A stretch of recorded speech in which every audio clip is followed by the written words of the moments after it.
اعوذ بالله من الشیطان الرجیم بسم الله الرحمن الرحیم. درنه کوونکو په دایره کې د وترونو د خواص اړوند لومړۍ قضیه باندې مو خبرې کړې وې. نن درته دوهمه قضیه وړاندې کوم. د دوهمې قضیې موضوع دا ده چې په هره دایره کې مساوي وترونه د دایرې له مرکز څخه مساوي فاصله درلودونکي. مطلوب دغه شو چې او ام او ان فاصله به سره مساوي وي، یعنی او ام فاصله مساوي به وي د او ان فاصلې سره. دې لپاره مترسم کړی دی او پی د دایرې شوه، او آر د دایرې شوه، همدغسې د وترونو په نیمایي باندې د دایرې د مرکز څخه عمودي فاصله. د دغو ترسیماتو په نتیجه کې دلته دوه مثلثونه لرو، یو د پی او ام مثلث او بل د پی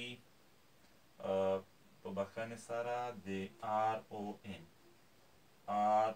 ان مثلث.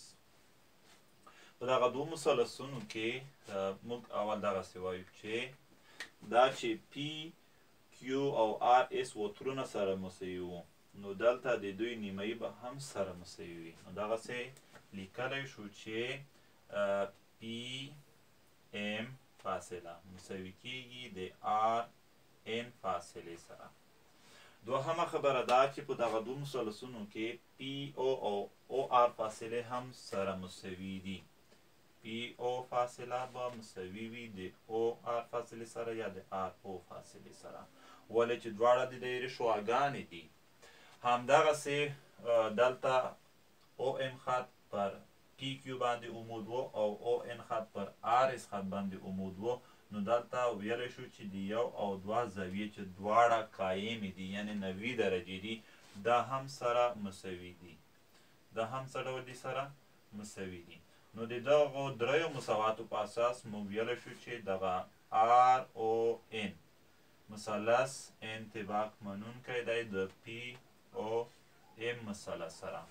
دا چې مثلثونه انطباق منونکي شول، نو د دوی دریمي زولې به هم په خپل منځ کې څه ډول وي؟ سره مساوي وي. نو ویلی شو چې د او ام فاصله مساوي کیږي د او ان فاصلې سره، چې دا زموږ او ستاسې څه ډول مطلوب و. ښه، په دې برخه کې یو مثال دلته شته.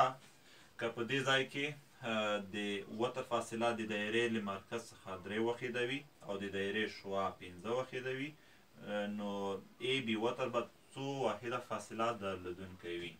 د فیثاغورس قضیې په اساس موږ دغسې لیکلی شو چې ام بي مربع جامع 3 مربع مساوي کیږي 15 مربع، یعنې د دوو قایمو زولو د مربعاتو مجموعه مساوي کیږي وتر مربع سره. نو دلته ام بي مربع به مساوي شي، دلته 3 مربع که ساده شي نه کیږي، او 15 مربع که ساده شي طاقت نظر خله ته واوړي څو کیږي؟ 25 کیږي. نو که د مساواتو بله خوا ته واړو ان بي مربع به مساوي شي 25 منفي 9، ځکه علامه بدلون کی. نو ام بي مربع به مساوي شي 14. د دواړو خواو که چیرې مربع جذر ونیسو، نو ام بي به مساوي شي 4، ځکه د 14 مربع ضد 4 کیږي. نو دا چې دلته ام بي د ای بي نیمایي برخه ده، نو ای بي به څو شي؟ نو ای بي به مساوي شي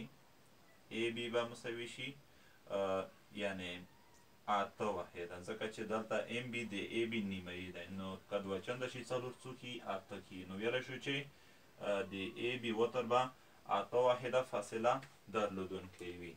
ښه ګران زده کوونکو، هیله ده چې قضیه او مربوطه مثال مو زده کړي وي. تر بیا اللهم الشا.